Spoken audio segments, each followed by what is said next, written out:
naka-straw hat siya, tas may coat. Si Emmett ano, nakasuot siya ng tulad dun sa mga Giant.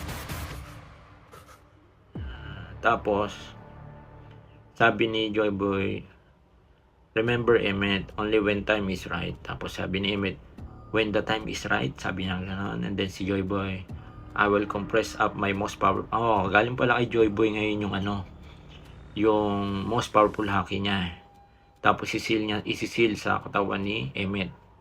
Siyempre nagulat si Emmett. Tapos sabi ni Joy Boy, "One day I will die, but you will live on far longer than me. There will be a day when I can no longer come to your aid." Bali, yun nga, expected din ni Joy Boy pala na mawala siya. Tapos si Emmett, ayaw niya, syempre, "I don't want to." Tapos sabi ni Joy Boy, "Pag yung buhay mo, tapos yung mga people na gusto mong